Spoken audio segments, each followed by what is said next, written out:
ساتوی پسرو وینو داد شهیدانو کور داد باتورانو کور داد باتورانو کور داد باتورانو کور داد باتورانو کور ساتوی پسرو وینو داد شهیدانو کور داتورانو کور داد باتورانو کور.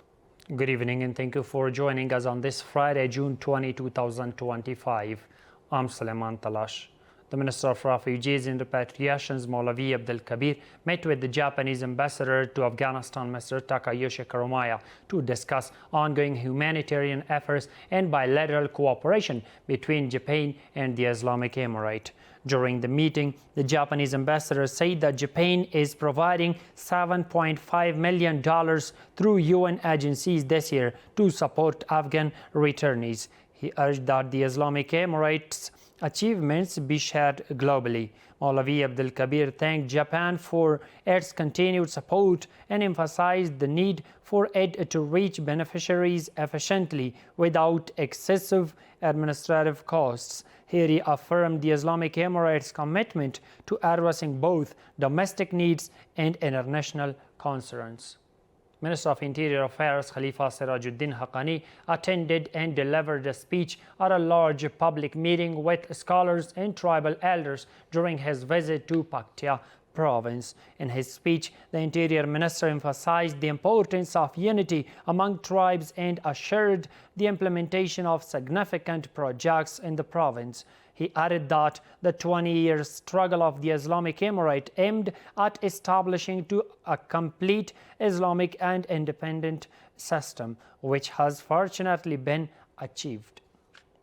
Kabul municipality announced plans for 258 development projects in Kabul for 1404, with a total investment of 8.1 billion Afghanis sourced from its development budget, according to municipal officials.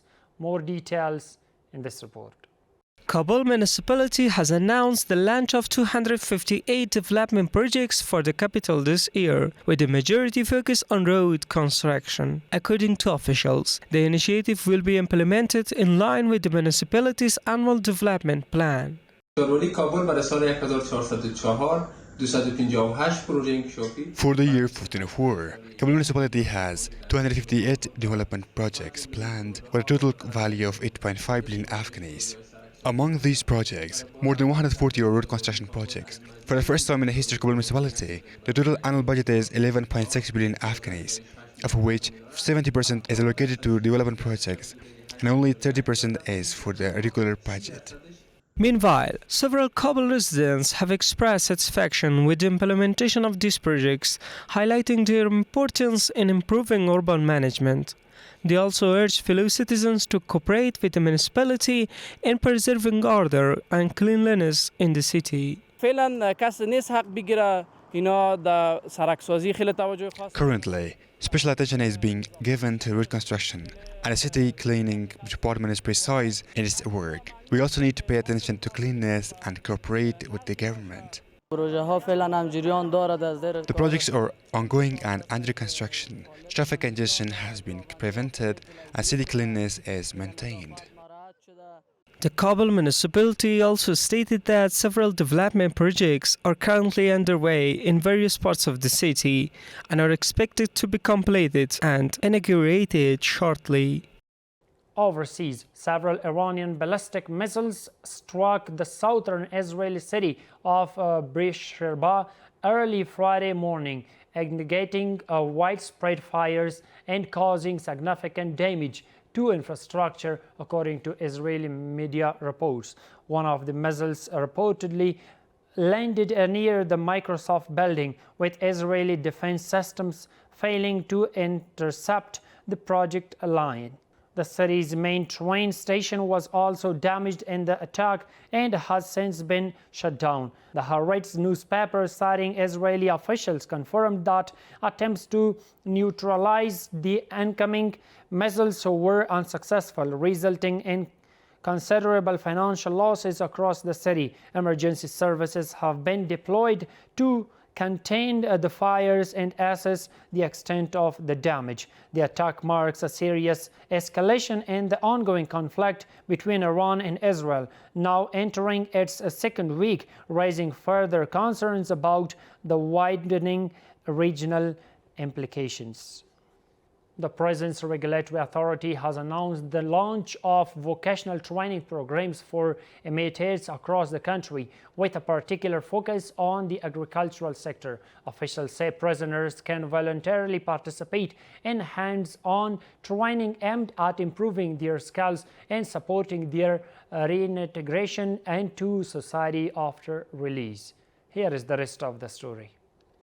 The Prisons Regulatory Authority has stepped up efforts to provide vocational training for inmates across the country, with a particular focus on the agricultural sector. Officials from the department say that prisoners are being trained in practical farming skills as part of the broader initiative to support their rehabilitation and integration into society.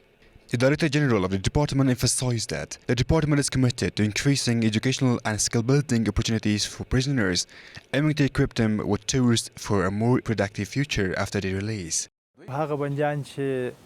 Those prisoners who are young and interested in work or have learned agricultural skills are spending their time well. This helps reduce mental illness, and if they are interested in agriculture, they can also learn more about it and possibly even find a role in this field. Meanwhile, several prisoners have welcomed the initiative, expressing satisfaction with the Prisons Regulatory Authority's efforts to provide vocational training. I am happy and thankful to the Islamic Emirate for providing work opportunities so that we don't feel bored in prison and can work outside. We are happy and working, our health is good, and we also exercise. I have 6 months left of my sentence, and I want to stay busy here until the end. It's worth noting that the program was launched last year, under which prisoners are taken into fields twice a week to receive practical training in farming. Maulavi Sadr Azam Osmani, the Deputy Minister of Agriculture, Irrigation and Livestock, met with Amra Yosek, the Director of Humanitarian Operations for the Islamic Organization for Food Security, or IOFS. The Ministry of Agriculture, Irrigation and Livestock released a statement indicating that the Deputy Minister emphasized the Islamic Emirate's support for institutions and organizations dedicated to assisting farmers and livestock in Afghanistan. The statement noted that the Director of Humanitarian Operations explained the organization's efforts in Afghanistan and called for the Ministry of Agriculture's cooperation in implementing joint programs.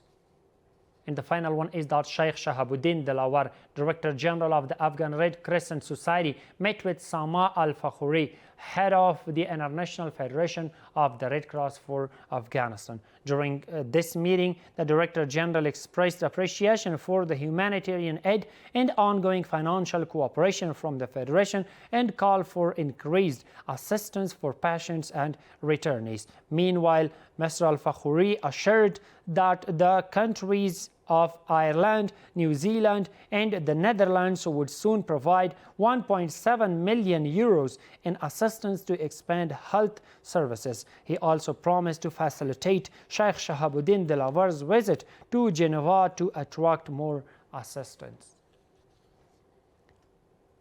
That's all for tonight. Stay tuned to the latest updates from RTA News. Thank you so much for watching. Have a good night. شهیدانو کور دا د باتورانو کور دا د باتورانو کور دا د باتورانو کور دا د باتورانو کور ساتوي پسرو وینو دا د شهیدانو کور دا